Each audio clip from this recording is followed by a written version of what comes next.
할렐루야.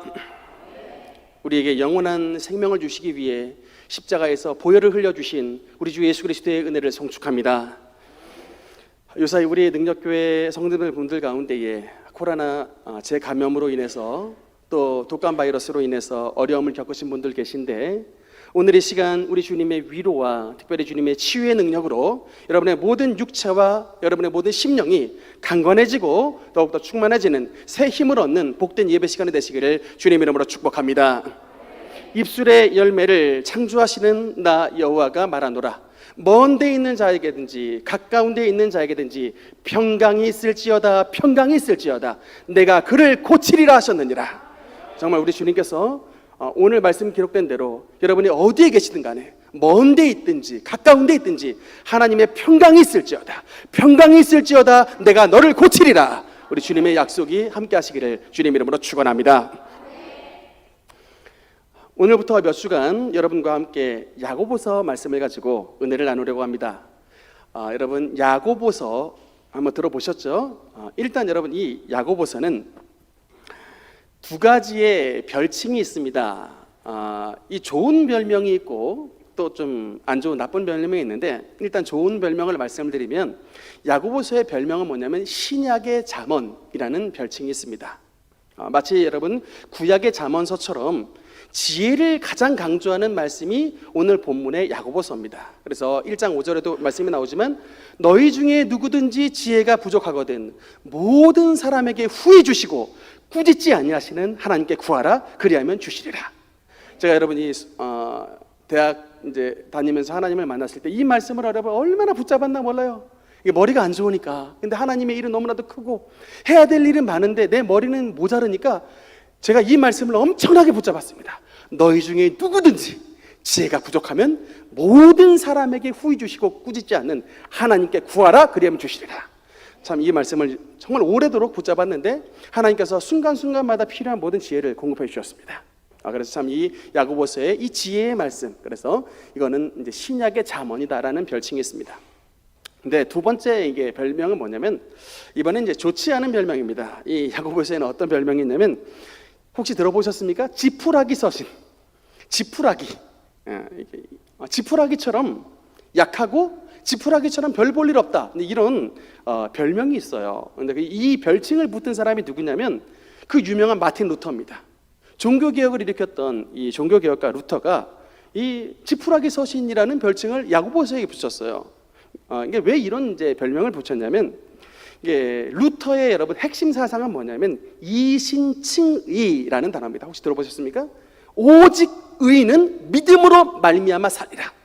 그러니까 우리가 하나님 앞에 의인이 되는 것은 행동이 아니고 오직 믿음으로 말미암아 우리가 의롭게 된다라는, 이제 말해서 한자어로 이신칭의 또는 이신득의라고 이제 우리가 믿음으로 의롭게 된다는 것인데, 근데 이 이제 야고보서는 뭐를 강조하냐면, 여러분 아마 읽어보신 분은 알겠지만 행동을 강조해요. 예수님을 믿는 신자가 사는 행동 방식에 대해서 엄청나게 강조를 합니다. 행위를 엄청나게 강조를 하는 성경이 야고보서이기 때문에 사실은 이신칭의를 주장했던 이런 루터의 입장에서 봤을 때는 자기 신학 사상과는 좀 안 맞는 겁니다. 그래서 별칭을 지푸라기 서신이다 이렇게 붙였는데, 불명예스러운 별명을 붙였습니다만 저는 루터 선생님이 실수를 하셨다라고 굳게 믿고 있습니다. 여러분 성경이 지푸라기가 어디 있어요? 모든 성경은 하나님의 말씀으로, 하나님의 감동으로 된 것으로 교훈과 책망과 바르게 함과 의로 교육하기 유익한 것이지, 어떤 것은 뭐 강철 말씀, 어떻게는 지푸라기 말씀 이런 건 없은 겁니다. 하나님의 말씀을 자기의 생각대로 재단해서는 안 돼요. 실수하신 겁니다. 여러분 신약 성경에 한 장짜리 성경이 몇 군데 있는데, 그 중에 여러분 혹시 이 말씀 들어보셨습니까? 사랑하는 자여 내 영혼이 잘됨같이 내가 범사에 잘되고 강건하기를 내가 강건하라. 여러분 이 말씀은 신약의 한 장짜리 성경 요한 3서에 들어있는 말씀입니다. 요한 3서 2절의 말씀인데, 여러분 딱 이 한 구절 말씀을 붙잡고서요 조윤기 목사님이 대한민국에 75만 명의 여의도 순복음교회를 일으켰어요. 이 한 구절 말씀 가지고 일으켰다니까요. 말씀 페이지로 뭐 많은 걸로 아니라 요한 3서 2절 말씀 딱 한 구절 말씀 가지고 50년 목회 생활 가운데 그 말씀 붙잡아 가지고 결국은 교회를 75만으로 이렇게 세우셨다고요. 약한 말씀이란 없는 것입니다. 여러분께서 그걸 유념해 주시고요. 그래서 이제 특히 여러분 이 야고보서를 누가 기록을 했을까 여러분 질문했을 때 야고보서는 당연히 야고보가 기록을 했겠죠. 근데 문제는 성경 가운데 야고보가 4명의 야고보가 나옵니다. 그 4명의 야고보 가운데 누가 이 성경을 기록했을까 봤을 때 첫 번째 야고보는 예수님의 제자 중에 야고보라고 이름이 붙인 사람이 2명이 있습니다. 그래서 그 요한과 형제였던 야고보를 이제 예수님의 제자 핵심 멤버이기 때문에 대야고보라 불렀고, 알페오의 아들 되는 야고보가 있는데 별로 행정에 나와 있지 않습니다. 그래서 그냥 소야고보라 불리는 이렇게 2명의 야고보가 있었고요. 또 한 부류는 예수님의 12제자 가운데 유다라고 이름이 가진 가룟 유다 말고 가롯이 아닌 유다가 있는데 그의 아버지의 이름이 야고보라고 성경에 나와 있습니다. 이렇게 또 야고보가 있었는데 마지막 야고보는 누구냐면 예수님의 형제 동생이었던 야고보가 있습니다. 여러분 그 야고보서는 3번째 나와 있는 예수님의 형제, 즉 주님의 동생이었던 야고보가 기록한 것이 바로 야고보서입니다. 근데 이 야고보가요, 원래는 예수님을 안 믿었었습니다. 저는 이 부분이 이해가 되는 게, 예수님이 야고보의 입장에서 봤을 때 예수님이 자기 형님이에요. 한 집에서 30년간을 같이 살았습니다. 그러다가 어느 날 이제 예수님이 30세가 됐을 때 동생회를 하시는데 밖에 나가서 가지고 자기 형님이 하시는 말씀이 자기가 하나님의 아들이래.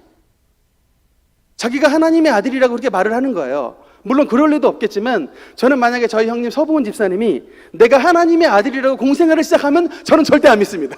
제가 30년을 봤거든요. 무슨 하나님의 아들이냐고. 그러니까 그런 입장에서 봤을 때는 야고보의 입장에서는 좀 안 믿어질 수도 있겠구나라고 생각을 했는데, 근데 이제 그랬던 야고보가 어느 때에 예수님을 믿었냐면 부활하신 예수님을 만나버렸어요. 분명히 야고보가 봤거든요. 자기 형님이 십자가에 못 박혀 돌아가시는 장면을 똑똑히 봤습니다. 그때 당시에 자기 어머니가 얼마나 아파하셨는지를 그 현장을 똑똑히 봤어요. 분명히 돌아가셔서 무덤에 들어가는 것을 똑똑히 봤는데 그 부활하신 주님과 야고보가 만나버린 거예요. 이게 고린도전서 15장에 보면은 야고보를 만나셔 7절에 그 후에 야고보에게 보이셨으며 라고 하는 이 말씀이 예수님의 동생 야고보입니다. 그러니까 이 분명히 돌아가신 형님을 자기가 똑똑히 봤는데 지금 내 앞에서 부활하셔서 나타나셨거든요. 그러니까 그때로부터 회개하여 변화돼가지고 이제 예수님의 증인이 됐습니다. 그래가지고 여러분 얼마나 회개를 하고 열심히 기도를 했든지 나중에 이분이 무릎이 낙타 무릎이 됐어요. 낙타처럼 완전 헤어져 버렸습니다. 여러분 기도 많이 하시는 분들 가운데 낙타 무릎 얘기 들어보셨죠? 그 낙타 무릎의 주인공이 오늘 바로 이 야고보입니다. 얼마나 하나님 앞에 회개를 했든지 그 야고보가 쓴 서신서가 바로 오늘 이제 본문의 말씀인데, 그래서 참 제가 우리 교회를 다니시는 분들 가운데 이런 생각이 들립니다. 목사님 교회를 다녀도요 믿음이 도무지 늘지가 않습니다. 아마 이러신 분들이 있을 텐데 사실은 여러분 당연합니다. 왜냐하면 예수님의 동생 야고보도 예수님을 안 믿었기 때문에 그래요. 여러분의 믿음 없는 것은 어찌 보면 당연한 일입니다. 그러면 여러분이 어떻게 믿음이 있는 자가 되어야 되느냐? 부활하신 예수님을 만나야 되는 거예요.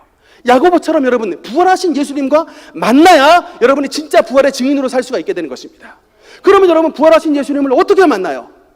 바로 예수님의 부활의 영이신 하나님의 성령으로 여러분의 심령이 충만해지면 그때부터 부활하신 예수님이 믿어지게 되는 것입니다. 여러분 우리의 예수님을 믿는 것은 노력으로 믿어지는 게 아니에요. 믿어지는 것입니다. 진짜 만나면 믿어지게 되는 거예요. 여러분 제가 정말 저와 제일 먼 거리에 있었던 직업군이 목사였어요.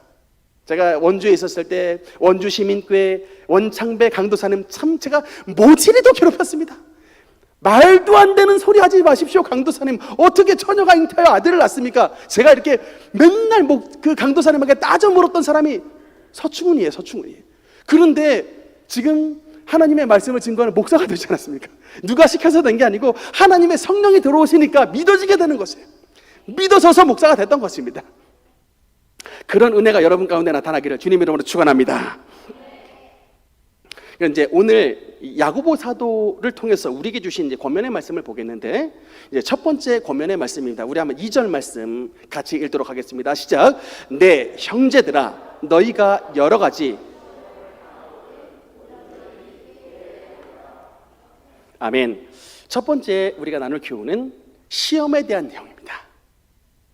여러분, 우리 성도님들 가운데 시험 좋아하시는 분 있습니까? 시험에 빠지면 할렐루야 막 춤이 나와요, 목사님. 그러시는 분 있습니까? 시험 당하면요, 다 누구나 목사부터 해가지고 우리 장로님들, 우리 뭐 직분자님들, 우리 성도님들 할 것 없이 다 인상 쓰게 돼 있어요. 또 나에게 왜 이런 시련이 닥쳤는가? 다 이렇게 인상 쓰고 한숨을 짓게 돼 있습니다. 우린 인간이니까. 그런데 오늘 말씀에 보니까 야고보 사도는 1절 그냥 수신자 탁 말하고 난 다음에 2절에서 바로 단도직입적으로 말씀을 들어가는 거예요. 형제들아, 너희가 여러 가지 시험을 만나거든 그 다음 뭐라고 해요?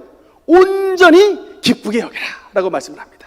참 우리가 어려운 미션을 주시는 것이죠. 제가 어릴 때 중학생 시절에 불렀던, 학교에서 음악 시간에 불렀던 노래가 있습니다. 켄터키의 집에 햇빛 비치어 여름날 검둥이 시절. 혹시 여러분 이 노래 부르셨습니까? 저는 이 노래를 중학교 때 불렀던 기억이 있는데, 이 켄터키 옛집의 이 중반부의 가사에 보면 이런 노랫말이 있어요. 마루를 구르며 노는 어린 것, 세상을 모르고 노나.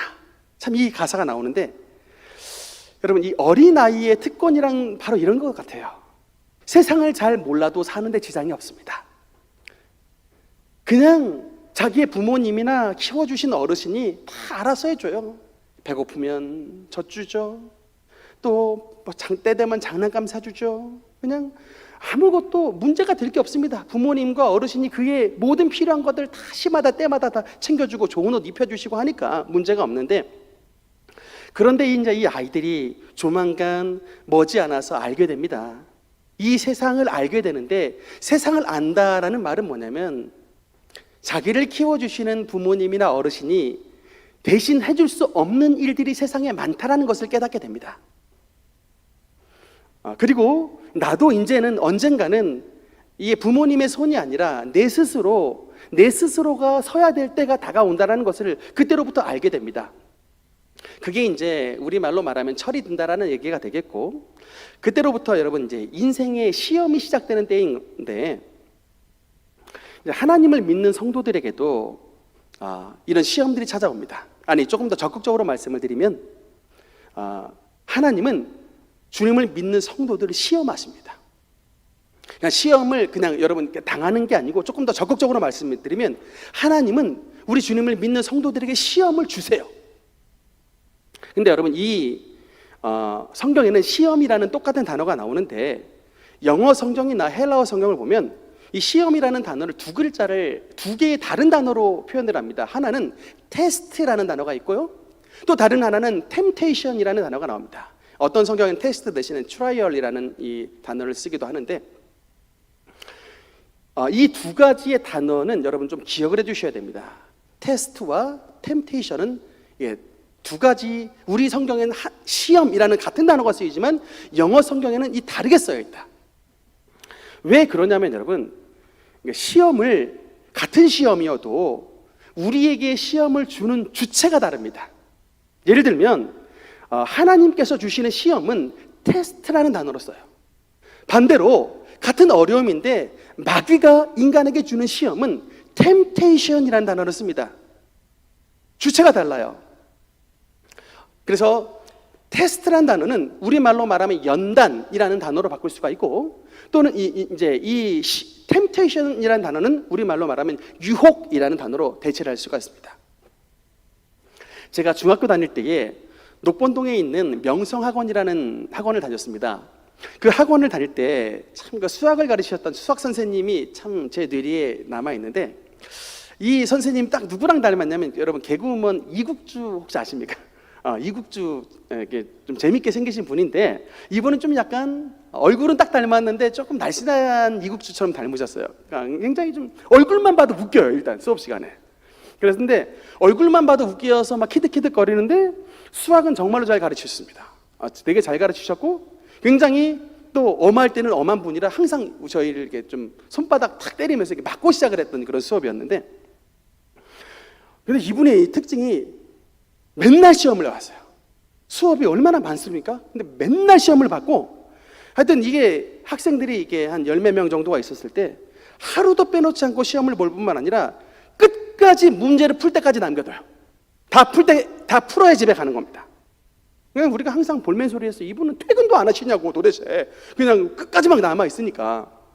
근데 저희 이제 이분이 참 직구준 분이어가지고 시험지를 딱 풀고 나면 다음 날에 이제 저희 학원이 1층부터 5층 건물이었는데 1층부터 5층까지 저희 풀었던 시험 문제를 다 붙여요. 1층부터 5층까지.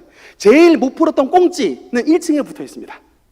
그리고 이제 제일 잘 푼 애 성적표가 제일 이제 5층에 붙어 있는 거예요. 근데 이제 시험은 문제를 못 풀었다 그러면 그날은 뭐 어쩔 수 없이 학원에 일찍 가야 돼요. 왜냐면 우리 반에서 내 꽁지 했다는 게 막 광고 전단지처럼 붙어 있으니까 빨리 가자마자 막 바로 막 떼어버려야 되는 겁니다. 그래서 막 그거 떼면서 우리가 엄청나게 볼멘소리를 했어요. 이분은 우리를 괴롭히기 위해서 태어난 분 같다. 막 하여튼 아이디어가 너무 좋아. 이게 막 이제 이런 희한찬란한 아이디어를 썼어요. 근데 참 그러고 나서 우리가 이제 고등학교로 올라갔는데 지나고 나니까 다른 선생님들은 하나도 기억이 안 나는데 우리를 이렇게 참 빡세게 가르치셨던 그 수학 선생님이 기억이 많이 나는 거예요. 그래서 교회 이제 저희가 고등학교 1학년 올라가고 나서 우리 학생들끼리 돈을 모아가지고 이 선생님을 대접을 한번 해드렸습니다. 피자 같은 거 사드려가지고 참 생각해보니까 그런 거예요. 이게 시험도 사실은 애정이 있어야 되는 거예요. 그러니까 이분은 정말로 우리를 사랑해 주신 분이었다. 그때는 이분은 우리를 괴롭히기 위해 태어난 분 같다라고 생각을 했는데 지나고 나서 보니까 이게 이분의 애정이었어요. 그리고 그분 덕에 수학 성적이 상위권 항상 유지했습니다. 적어도 중학교 때는 시험이 하나 이상은 안 틀렸어요. 이분 덕에 그냥 시중에 나와 있는 모든 문제는 다 풀게 했으니까 하여튼 뭐 중간고사, 기말고사는 수학 문제는 하나 이상은 안 틀렸어요. 그러니까 그냥 무조건 막 푸니까. 지나고 나서 보니까 참 너무 고마우신 분이에요. 여러분 가끔 하나님이 우리를 이렇게 시험 상황에 밀어넣으십니다. 하나님이 저와 여러분의 이런 뭐 괴롭히기 위해서 존재하시는 분이 아니라 정말 우리를 더 좋은 하나님의 연단의 그릇으로 사용하시기 위해서 주님께서는 때로는 저와 여러분을 시험의 상황으로 밀어넣으시는 것입니다. 제가 그 경희대학교 1학년을 마칠 때 학교에서 우리 부모님 앞으로 편지가 도착을 했습니다. 어떤 편지가 딱 도착을 했냐면 이런 편지예요. 귀하의 자녀는 우수한 수학 능력 시험과 우수한 대학 학점을 받았기에 본교의 우수한 자녀로 선발이 됐습니다. 그러기에 본교에서 특별히 귀하의 자제를 본교 ROTC 장교로 추천하는 바입니다. 이렇게 이 편지가 우리 부모님 앞으로 도착을 했습니다. 아버지가 이 편지를 보시고서 얼마나 기뻐했던지, 우리 아들이 본교 ROTC로 추천을 받은 이런 아들이라고 아주 굉장히 기뻐하셨습니다. 저도 그래서 이 편지를 받고서 ROTC로 가는 게 이제 하나님의 뜻인가 보다라고 생각을 하고 혹시나 몰라가지고 하나님 이제 이런 편지를 받았는데 ROTC 장교로 가려고 하는데 이것이 주님의 뜻입니까? 라고 기도를 했더니 하나님이 NO! 그러시는 거예요. 너는 ROTC 장교로 가서는 안 된다. 너는 그냥 일반 사병으로 가라. 참 이해가 안 됐습니다. 일반 사병으로 가라고? 그래도 적어도 그때는 이제 하나님의 은혜를 받았던 때였기 때문에 뭐 why를 묻질 않아요. 하나님께서 말씀하신 다 주님의 뜻이 있겠거니 하고 순종하고 왔습니다. 그래서 딱 이제 못 모르고 이제 군대를 들어가서 이 자대에 배치받았던 첫날 저의 2년간의 군 생활의 결론을 알 수 있었습니다. 보통이면요 아무리 신참이어도 이제 막 갓 들어온 이 신참은 그래도 부대원들이 좀 이뻐해 줍니다. 근데 저는 자대에 배치받았던 첫날에 우리 이제 고참들의 눈밖에 났다는 사실을 깨달았어요. 아주 도착하자마자 대놓고 막 이제 군대 용어로 말하면 갈구고 대놓고 싫어하는 거예요. 그러니까 전 이분들이 왜 나를 도착하자마자 싫어하는가라고 했더니 알고 보니까 그 당시에 저희 포대에 브라보 포대에 한 70명 정도가 있었는데 그분들이 알고 보니까 제가 도착 전에는 자기들이 군부대 전체 70명 가운데는 학벌이 제일 좋았던 거예요. 그런데 제가 딱 군대 들어가고 나니까 그 학벌 좋았던 자리를 저한테 뺏겼다고 자존심에 스크래치가 났다는.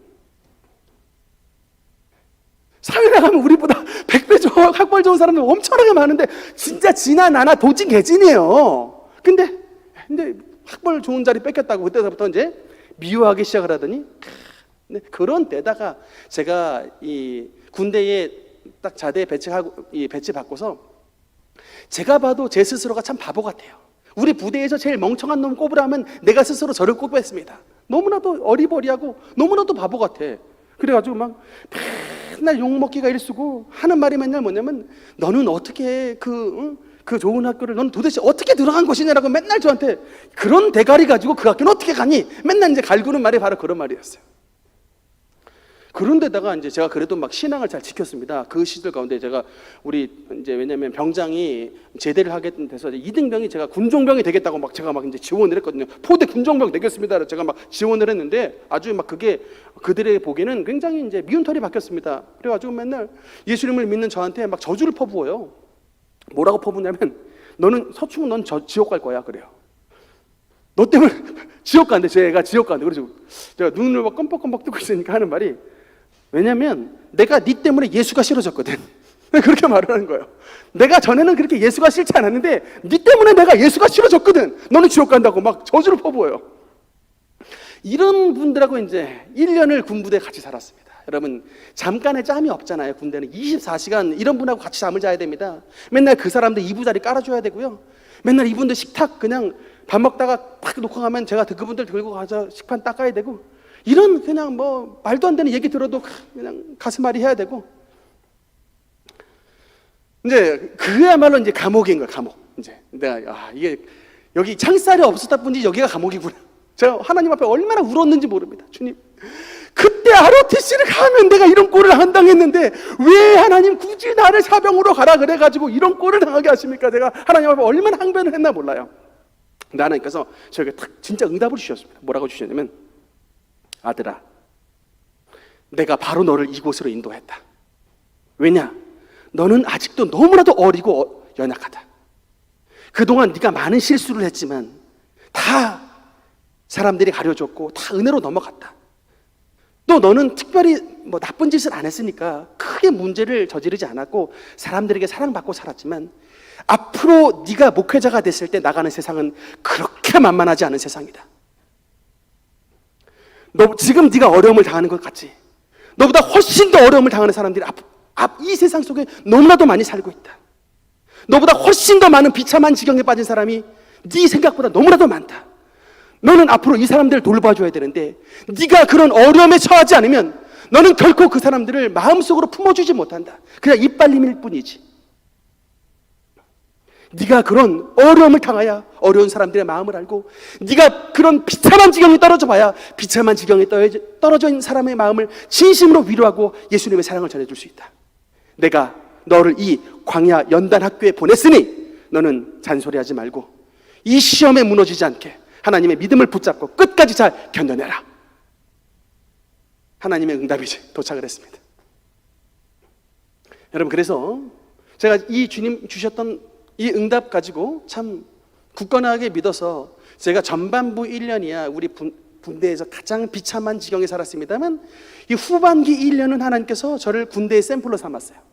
오죽하면 여단장 당번병이 되라고 연단장님이 픽업을 하라고 저러 왔었다고요. 별명이 그거였어요. 전도사 뺨치는 군종병. 여단장님 이 당번병으로 오라고 왔는데 제가 그 콜을 거절했습니다. 하나님께서 이곳에 보내셨으니 저는 이곳에 사명을 다하겠습니다. 그래서 뭐 우리 군대 전체 제가 말씀드리지 않습니까? 제가 제대할 때쯤에는 제가 1, 2등병 때는 항상 관물대 앞에서 기도하고 잤는데 제가 제대할 때쯤에는 15명 이상의 부대원들이 함께 관물대에서 주님 앞에 기도하고 잠을 잤다고. 그런 주님 앞에 기도하는 이 샘플이 됐다고요. 여러분 우리가 시험을 이겨낼 수 있는 가장 중요한 믿음의 비결은 바로 이것입니다. 우리가 비록 고난을 당하지만 이 고난 가운데 신실하신 하나님이 우리와 함께 하심을 여러분 믿어야 되는 것입니다. 여러분 고난을 당하면 하나님이 안 계시는 것 같아요. 근데 여러분 뭘 믿어야 되냐면 이 고난이 하나님께서 나와 이 고난 가운데 하나님이 나와 함께 하시고 하나님의 때로는 우리를 연단시키시기 위해 그 고난의 현장으로 저와 여러분을 미루셨기 때문에 하나님의 섭리 가운데 있다라는 사실을 여러분 결단코 믿어야 되는 건 결단코 잊어서는 안 되는 것입니다. 3절의 말씀 한번 읽어보겠습니다. 1장 3절 읽겠습니다. 읽겠습니다. 시작. 이는 너희 믿음의 시련이 인내를 만들어내는 줄 너희가 알미라. 아멘. 너희가 여러 가지 시험을 만나거든 온전히 기쁘게 여기라 라고 말을 했는데, 이 상식적이지 않은 이 얘기를 하면서 야고보 사도가 우리에게 왜 시험을 기뻐해야 되는지, 이는이라는 것에서 이유를 설명합니다. 이는 너희의 믿음의 시련을 당하는 것을 통해서 너희가 뭐가 된다고요? 인내가 여러분에게 산출이 되기 때문에 이런 시련을 기뻐하라는 거예요. 이런 시험을 기뻐하라고 말을 합니다. 근데 여러분, 이 시련이라는 단어가 뭐냐면 이게 헬라 원어로 도키미온이라는 단어예요. 이게 이제 이 대장장에 있는 이 대장간의 이 대장장이가 철을 재련할 때 쓰는 단어가 바로 도키미온이라는 단어입니다. 여러분, 이 철을 가지고 강한 검을 만들 때에 그 철을 어떻게 다루는지 혹시 여러분 뭐 사극을 통해서도 보셨을 텐데, 일단 그냥 이 철은 제일 처음에 굉장히 무른 상태예요. 이 무른 상태의 철을 제일 처음에 불로 달굽니다. 불에 막 새빨갛게 달아오를 때까지 달궈요. 그래서 이 달궈진 쇠를 빼가지고 망치를 들고 아주 정말 겁나게 때려요. 계속해서 망치질로 그 위로 막 달궈진 쇠를 때립니다. 그리고 나서 이 때린 쇠를 다시 찬물에 쫙 담가요. 그럼 쫙 물이 나고 다시금 또 빼가지고 그거를 불에 담굽니다. 불에 달군 다음에 불 속에서 빨갛게 달궈진 그 쇠를 망치로 때리고 열심히 때린 그 쇠를 다시 물에 담굽니다. 이게 바로 여러분 도키미온이에요. 여러분, 왜 이런 일을 하겠습니까? 대장장이가. 여러분, 이게 재련이라는 단어인데, 이런 재련의 과정을 통해서 철 속에 있었던 모든 불순물이 빠져지게 돼요. 철 속에 담겨있던 그런 눈에 잘 보이지 않는 모든 이 불순물들이 빠지고, 이 철이 그 재련 과정을 통해서 엄청나게 단단한 쇠가 됩니다. 이 무른 쇠가 아주 단단한 쇠가 되고요, 결국은 적군이 입었던 모든 이런 강한 갑옷이 있을 때 그 연단된 강철, 그 쇠가 그 갑옷을 뚫고 들어가 상대를 제압할 수 있는 강한 검이 되게 되는 것입니다. 그게 바로 여러분 연단의 의미인 거예요. 여러분, 우리가 하나님 안에서 말씀을 믿었을 때 제일 처음에는 이런 무른 쇠와 같은 상황이지만, 이런 무른 쇠와 같은 상황으로는 여러분 세상에 있는 여러 악의 세력들을 당해낼 수가 없어요. 왜? 이 세상엔 우리의 생각보다 훨씬 더 강력한 마귀의 악한 것들의 군대가 존재합니다. 그렇기 때문에 하나님께서 우리가 이렇게 약한 사람으로 살지 않고 강한 군대로 되시기 위해서 때로는 우리에게 이런 삶의 고난과 어려움을 통해서 도키미온이라고 하는 이런 시련의 과정을 통해 강한 검으로 우리를 만들어 주시는 것입니다. 이런 연단의 과정을 통해서 여러분, 그 설 속에 숨겨져 있었던 모든 불순물이 빠졌다는 것처럼 우리 속에 숨겨져 있었던 모든 고집들, 모든 자아, 또 내 경험을 앞세웠던 이런 모든 혈기들, 여러분 모든 삶의 죄악들이 숨겨진 이런 모든 우리 속에 숨겨져 있던 불순물들이 이런 철의 연단 과정을 통해서 다 빠져지게 되고, 마치 흑도가니에 7번 단련한 은과 같은 하나님의 순결한 사람으로 거듭나게 되는 은혜를 여러분 누리게 된다는 사실을 믿으시기 바랍니다. 그래서 여러분, 우리가 삶의 모든 시험을 이기기 위한 또 중요한 믿음의 자세는 뭐냐면 인내예요. 인내. 여러분, 인내. 참 오늘날 시대에 잘 못 참습니다. 제가 남부지방 법원에 예전에 갔을 때 말씀을 한번 드렸던가요? 2층에 올라갔더니 사람들이 너무 구름대같이 많아요. 왜 이렇게 사람들이 구름대같은 사람들이 모여 있는가 봤더니 알고 보니까 남부지방법원 2층에 협의 이혼실이 있어요. 그 수많은 사람들이 다 가정이 깨져가지고 이혼 신청하기 위해 왔던 사람들이에요. 제가 깜짝 놀랐습니다. 근데 얼굴 표정들이 그렇게 심각하지도 않아요. 그냥 다, 참 너무나도 지금의 이제 가정들도요, 조금 견디지 못하고 그냥 막 다 갈라서 버리는. 참 오늘날 정말 이 시대는 정말 인내가 상실된 시대입니다. 참 우리 크리스천 성도 여러분, 정말 여러분 삶 가운데 우리가 참 잘 하나님의 이 시험이 주님의 축복으로 바뀌기 위해서는 저와 여러분 다 인내의 덕목을 통과해야 돼요. 여러분, 다윗 왕도 참 시험이 많았던 사람이었습니다. 그를 특히 누가 미워했냐면 그 시대의 왕이었던 사울 왕이 너무나도 미워했어요. 이 장인 어르신이기도 했는데, 이 사울의 미움을 받아서 여러분 몇 년간 도망자의 삶을 살았냐면 근 10년간 도망자의 삶을 살았습니다. 사실 여러분, 다윗이 잘못한 것은 적군의 대장 골리앗을 쓰러뜨린 죄밖에 없어요. 애국한 죄밖에 없습니다. 근데 이게 잘난 게 죄예요. 그러니까 왕보다 잘났으니까, 왕의 입장에서 봤을 때는 왕보다 잘났으니까 저놈은 죽어야 되는 거예요. 근데 여러분, 참 제가 굉장히 깨달은 게 있는데, 같은 잘난 인물을 보고서 사울은 이 다윗을 죽이려고 하는데, 이 사울의 아들이었던 요나단은 다윗에게 자신의 갑옷을 벗어줬고요, 자기의 무기를 줬고 다윗을 보호해 줬습니다. 그럼 같은 잘난 사람을 봤는데 어찌하여 한 명은 이 미리 싹을 제거하기 위해서 창을 던져가지고 다윗을 죽이려고 했는 반면, 그의 아들은 다윗의 보호자가 돼가지고 그의 갑옷을 벗어주는 이런 사람이 된 것입니까?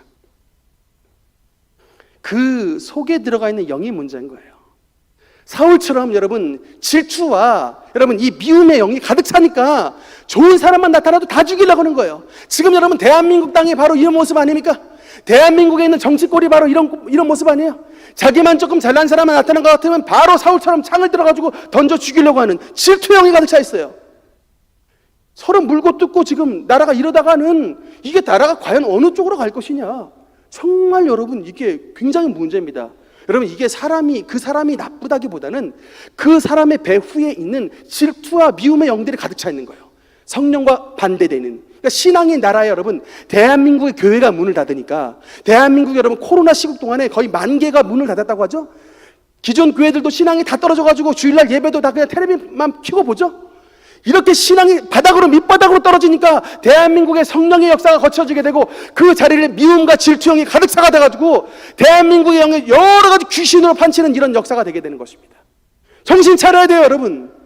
우리가 기도하지 않으니까 대한민국 이 땅에 질투와 미움의 영이 가득 차서 정치가 여러분 문란해진 것입니다. 하나님의 성령의 역사가 하게 되면요, 마치 요나단에게 주셨던 이런 관용과 이런 사랑과 이런 배려의 영이 가득 차서 대한민국에 그런 역사가 나타나지 않는 거예요. 자꾸 남들만 욕하지 마시라고, 기도하지 않는 여러분을 탓하시라는 하는 얘기입니다. 여러분, 근데 결국 이 다윗의 시험이 결국은 무엇으로 마무리가 된 줄 아십니까? 이 10년간의 시험이 결국은 10년의 연단의 끝에 다윗은 이스라엘 전체의 왕으로 올라가는 축복으로 이어졌습니다. 하나님께서 이 시험을 연단을 허락하신 거예요. 왜냐? 다윗은 17살 정도에 골리앗을 물리쳤지만 아직 20살도 안 된 나이에 이스라엘 전체를 다스리기엔 너무나도 부족한 거예요. 그 역시 아둘람 굴에 들어가서 빈민들하고 함껏 같이 살았습니다. 그러면서 나라에 사는 수많은 어려움 당한 사람들과 같이 동고동락하면서 그들의 어려움을 몸소 배워서 깨달았던 거예요. 자기가 쫓겨보니까 얼마나 쫓긴 자의 심령이 억울한지를 자기가 몸소 당했습니다. 이런 10년간의 연단 과정을 다 거치고 난 다음 하나님께서 그를 왕 중의 왕, 이스라엘의 왕으로 만들어주신 것입니다. 여러분, 그래서 제가 말씀드리죠, 이 인생에 당한 시험이 인생의 가장 큰 축복으로 이어지는 이 결론이, 출발은 시험이었지만 결론은 축복으로 이어지는, 여러분 이 연결고리가 뭔지 아십니까? 이 연결고리는 바로 인내예요. 하나님 앞에 인내해야 돼요. 견뎌야 됩니다. 여러분, 축복은 인스턴트 식품이 절대로 아니에요. 여러분, 인스턴트 식품은 다 정크푸드라 그래요. 그냥 칼로리 높아요. 그게 여러분 좋은 음식이 될 수가 없어요. 우리 대한민국에 먹는 여러분 김치 이거 있죠? 이게 진짜 지금 코로나 시국 가운데 굉장히 세계적인 K푸드가 됐는데, 이 김치의 진가를 서양 사람들이 알아가지고 요새는 김치 주세요! 서양 사람들이 진짜 이렇게 말을 해요. 이게 정크푸드가 아니에요. 막 만들 때 굉장히 오래 걸리죠. 우리 막 여러 사람들 달라붙어가지고 만든 다음에 또 익으려면 익는 시간도 걸려요. 그 익는 시간 동안 뭐가 나옵니까? 김치 속에서 유산균이 나오잖아요. 그 유산균이 몸에 굉장히 장에 좋은 것을 이제는 과학적으로 발표가 됐습니다. 하물며 좋은 음식 만들려도 여러분 이런 인내의 시간이 필요한데, 여러분 하나님 앞에 나와서 그냥 5분 기도했다고 응답 안 된다고 하나님 앞에 불평하면 여러분 세상에 축복 못 받을 사람이 어디 있습니까? 인내하셔야 돼. 저 화전동에 있었던 때 시절의 일입니다. 이승신 선교사님 간증을 제가 한 번씩 들었는데, 이 선교사님께서 갑자기 우리 교회에 예고 없이 방문을 하셨어요. 토요일날 저녁인가 원로 목사님한테 탁 전화 와가지고, 내일 하나님의 메시지를 가지고 능력교회 방문하겠으니 그런 줄 아십시오. 그러면서 그냥 갑자기 띡 전화 와서 오신다는 통보를 받았습니다. 그러니까 뭐 오시는갑다 이제 이렇게 생각을 했는데, 이분이 이제 딱 강대상에서 쓰자마자 이제 설교를 하시는데 뜬금없는 예화를 드시는 거예요. 뭐라고 예화를 드셨냐면, 어느 부잣집에 어느 이제 옛날에 부잣집 주인이 살았는데, 이 부잣집 주인이 갑자기 이제 큰 병환에 들려가지고 죽게 생겼다는 거예요. 돌아가시게 생겼는데, 마침 이 부잣집에게는 한 아들이 있었는데, 그 아들이 외지에 나가지고 이제 돈을 벌기 위해서 나가 있는 동안에 갑자기 아버지에게 큰 질환이 찾아와서 이제 돌아가시게 됐다는 거예요. 그러면서 이제 전 집안 식구들, 남아 있는 사람들 식소를 다 불러다 놓고 유언을 남기는데, 이제 유언을 하시면서 그동안 이분이 참 인자하신 분이었어요. 그동안 자기에게 살림을 거두었던 모든 하인들까지 다 일일이 다 조그마한 토지 문서를 다 이렇게 일일이 다 나눠주었던 거예요. 하인들까지.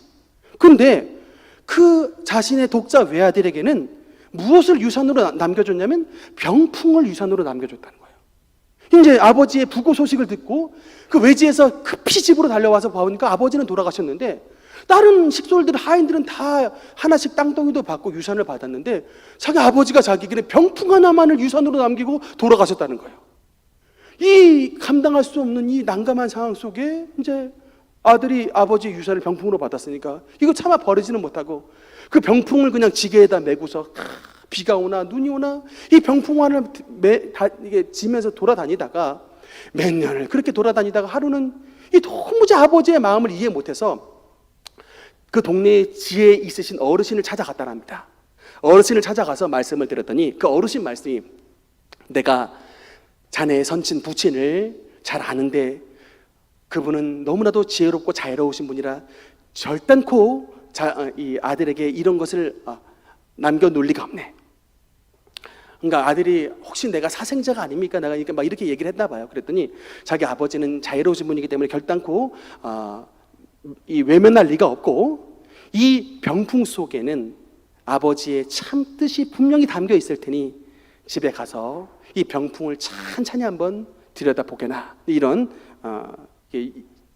말을 전해줬답니다. 그래서 그 말씀을 듣고 집으로 돌아가서 그 아들이 이제 병풍을 찬찬히 살펴봤는데, 찬찬히 살펴보니까 어느 끝자락 부위에서 탁 만져지는데 뭔가 두꺼운 종이가 만져졌다는 거예요. 그래가지고 뭔가 좀 다른 재질 두꺼운 파트가 있는 것 같아서 탁 만져진 그 부위를 찬찬히 이제 병풍을 조심스럽게 뜯어서 안을 딱 들어보니까 그 아버지가 돌아가시기 전에 이 아들 앞으로 남겨둔 아버지의 진짜 토지 문서가 그 병풍 속에 숨어 있는 거예요. 왜냐하면 이 아들이 없는 틈을 타서 이 하인들이 욕심이 생겨가지고 혹시 그 토지 문서 전체를 탈취해버린 다음에 아버지가 물려주지 않았다는 것처럼 거짓말해버릴까봐 보호 차원에서 이 병풍 속에 진짜 아버지가 아들에게 물려주시고 싶은 땅의 토지 문서를 그 병풍 속에 숨겨뒀던 거예요. 몰랐다가 나중에 천천히 살펴보니까 그 속에서 아버지가 진짜 남겨놓은 알짜 토지 문서가 그 병풍 속에서 나왔던 것입니다. 그러면서 이 선교사님이 우리에게 하셨던 말씀이, 능력교회, 하나님께서 이 병풍 토지의 은혜를 이 능력교회에 주셨습니다 라고 선포를 하셨어요. 근데 그때가 여러분 어느 때냐면, 우리가 유흥상 장로님의 그 학교 퇴직금을 우리에게 7천만 원을 주셨을 때 그 7천만 원 헌금을 가지고 화전동 안동내 413-3번지에 토지를 샀었을 때였어요. 저희는 그때 분명히 2009년도에 하나님 앞에 기도를 하고 샀습니다. 기도를 했더니 하나님께서 어떤 응답을 주시냐면 10년 내에 이 화전동 일대가 전체가 개발이 난다라는 응답을 주셨어요. 2009년도였습니다. 그래서 그 응답만 믿고, 그럼 사실 경매를 하려면요, 이 토지 권리 분석을 다 해야 돼요. 경매는 쉬운 일이 아닙니다. 굉장히 공부 많이 해야 돼요. 근데 저는 경매 정말 기억자도 모르는데 경매 가서 땅을 그냥 경락 받아서 사왔어요. 제가 직접 경매를 받았습니다. 근데 경락을 받고서 와서 보니까 이 믿음의 대가를 치러야 됐어요. 땅이 엉망이어도 이렇게 엉망진창인 땅이 있을 수가 없어요. 일단 맹지였습니다. 맹지라는 단어 여러분 아시죠? 도로가 없는 땅이 맹지예요. 대지인데 세채이 무슨 이상한 허름한 건물로 땅이 둘러싸여 있어. 쓰레기를 치워야 되는데 그 집 앞에 차를 못 대요. 그러니까 일일이 다 짐을 져가지고 푸대짜리 짐을 져가지고 그 쓰레기를 퍼날라야 되는데 또 건물을 헐어야 되는데 얼마나 헐었든지 70년대 지었던 건물이라 얼마나 헐었는지 그걸 다 일일이 헐어야 되는데 차가 못 들어가. 여러분 지금 같으면 포크레인이 아마 2시간이면 다 헐어버리고 다 치웠을 거예요. 근데 그거를 차가 못 들어가니까 건물을 어떻게 합니까? 망치 들고 헐었어요. 망치 들고. 제가 그때 그 망치 들고 헐었을 때 제 주변의 동료들을 동원을 했습니다. 저희 서보은 집사님도 같이 막 하셨지만 제 아는 동료들 돈 한 푼이라도 줄이려고 제 후배들 뭐 영재, 막 경진이 막 이런 애들 후배들 막 다 동원했는데 그 다음부터 애들이 제가 전화를 할 수가 없어요. 인간관계 다 끊어졌습니다. 형님 전화 받으면 이런 노가 생 말도 안 돼 생노가다 시킨다고 해가지고 애들이 인간관계가 그때 다 끊어져 버렸다고 그 땅 사가지고 그 땅에서 그렇게 막 그냥 그 정모사님 그 망치 들고 그 건물 헐다가 말벌에 쏘여가지고 근데 제가 얼마나 모진 일이 했는지 말벌 쏘여가지고 병원 갔다가 그 오후에 다시 작업했습니다. 하루도 안 쉬었어요. 오후에 그냥 바로 시작했다고. 이런 일을 5년간 했습니다. 5년간. 2009년에 땅을 사가지고 2014년까지 5년간 했어요. 정말 여러분 하루에도 100번씩 고민했습니다. 100번씩. 내가 땅을 잘못 샀다. 제가 유 장로님 얼굴을 볼 때마다요, 사람이 진짜 너무 면목이 없어요. 아니 이게 어떤 돈이냐고요. 장로님 퇴직금을 다 들어가지고 이렇게 주신 돈인데 땅 잘못 샀습니다. 차마 이 말은 이게 말이 안 나오는 거예요. 분명 응답 받았는데, 네, 내가 응답 받았는데 이게 도대체 어떤 일인가 막 하루에도 100번씩 의심했습니다. 근데 2014년도에 갑자기 덕은동에 이제 땅이 이제 팔리게 돼가지고 교회가 자리를 딱 비게 됐습니다. 무조건 나가야 돼요. 앞으로 석 달 있으면 너 자리 비워라. 이제 통보가 왔습니다. 그러니까 우리가 이제 땅을 구해야 되는데 여러분 돈이 그 당시에 덕은동 오신 분도 알지만 돈 구할 돈이 어디 있어요? 그 구할 돈이. 그래서 야 그러면 천상 이제 지금 그때 만들었던 이제 열심히 작업해가지고 어떻게 한 15평 정도 이렇게 건물을 만들어놨습니다. 판넬로 만들어놨는데 거기서 예배를 드리려다 보니까 15평에서는 도무지 예배를 드릴 수가 없어요. 그래서 아무래도 안 되겠다. 다시 한번 측량을 해보자 해가지고 했더니 놀랍게도 옆집의 할아버지 건물이 우리 땅 22평 가운데 7평을 먹고 있는 거예요. 7평을 먹었습니다. 제가 그 측량 성과들을 들고 할아버지를 찾아갔습니다. 할아버님, 죄송하지만 지금 제 발등에 불똥이 떨어졌습니다.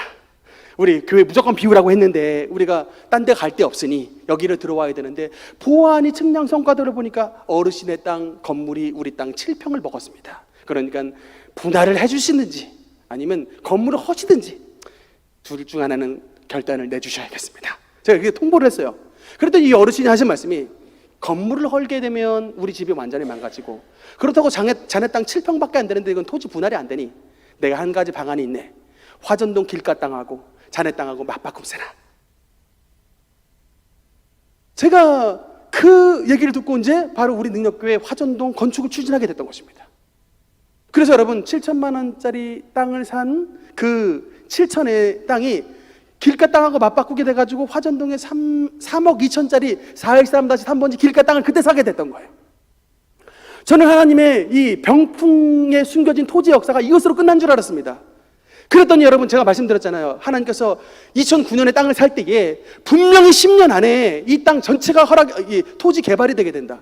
제가 3기 신도시 발표가 나기 하루 전에 내일 이제 3기 신도시 정부에서 발표하게 됩니다. 라는 말 딱 이제 뉴스가 나서 그 뉴스를 보고 원로 목사님한테 딱 말씀을 드렸어요. 목사님, 유 장로님께서 우리 7천만 원 헌금을 주셨을 때 우리가 그때 당시 분명히 기도했습니다.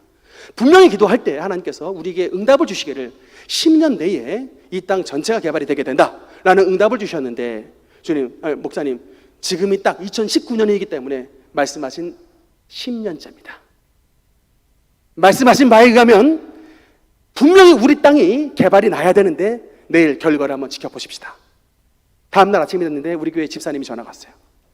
띵 전화가 왔는데 딱 전화 받자마자 하신 말씀이 목사님 텔레비 한번 켜보세요. 대박 났어요. 텔레비 한번 켜보세요. 켜봤습니다. 그랬더니 우리 화전동 교회가 있는 창릉 신도시가 3기 신도시로 발표가 났던 거예요. 제가 그때 정말 깜짝 놀랐던 게 하나님이 이미 2019년도에 결과가 나기 10년 전에 하나님은 이 사건을 미리 하신 거예요. 여호와 이래. 그래서 여러분 우리가 3억 2천 주고 샀던 이 화전동에 2014년도에 3억 2천짜리 땅이 5년 만에 6억으로 뛰었지 않습니까? 그래서 그 돈 가지고 이 땅 지축동을 2019년도에 사게 됐던 거예요. 여러분, 정말 우리 하나님은 너무나도 멋진 하나님이세요. 정말 하나님께서 우리에게 병풍 속에 너희의 토지 문서를 숨겨놨다고 했는데, 그 질병 속에 하나님께서 우리 능력교회를 위한 병풍 토지 문서를 숨겨놔서 정말로 여러분, 그 화전동, 정말 말하자면 여러분 군대 유격 훈련과 같은 힘든 시기를 보냈습니다. 우리 정말 주의 종들 정말 먼지 엄청나게 먼지 뒤집어쓰면서 그 모든 고난을 감내했지만, 하나님은 정말로 하나님이 약속하신 신실한 것을 그때 가운데 이루어 주시더라고요.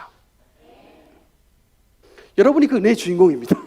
여러분 지축능력교회 성도들 아닙니까? 근데 제가 항상 이 설교 말씀을 드릴 때마다 그건 그냥 목사님에게 해당되는 은혜라고 하면 표정이 그래요. 여러분의 표정이 눈빛이 막 반짝반짝해야 됩니다. 여러분도 그 고난 속에 이런 여호와 이레의 은혜가 하나님, 우리 목사님, 우리 능력교회뿐만 아니라 능력교회를 섬기는 저에게도 주시옵소서. 여러분, 이런 은혜가 여러분 가운데 임해야 되는 것을 믿으시기 바랍니다. 결론의 말씀 맺겠습니다. 그 모든 종류의 보석은 다 땅에서 나오는 보석인데, 유일하게 바다에서 나오는 보석 하나가 있습니다. 여러분도 아시다시피 진주라는 보석은 바다에서 나오는 겁니다.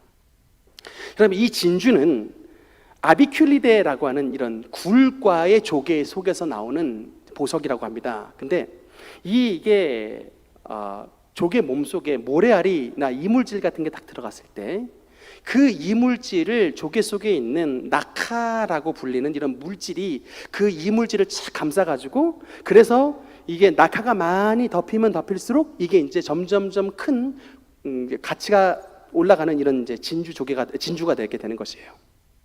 근데 이 낙하라고 하는 이 물질은 굉장히 조금씩 생성이 되기 때문에 이게 만들어질 땐 적어도 수개월이 걸리고, 큰 진주가 될 때는 적어도 막 이제 수년에 걸쳐서 이게 만들어진다고 합니다. 근데 이 조개 속에 모래알이나 이물질이 들어온다고 했을 때 그게 다 진주 조개가 되는 게 아니에요. 이게 몸속에, 이 진주의 몸속에 이물질이나 모래알이 탁 들어왔을 때 진주는 두 가지의 선택의 길이 있답니다.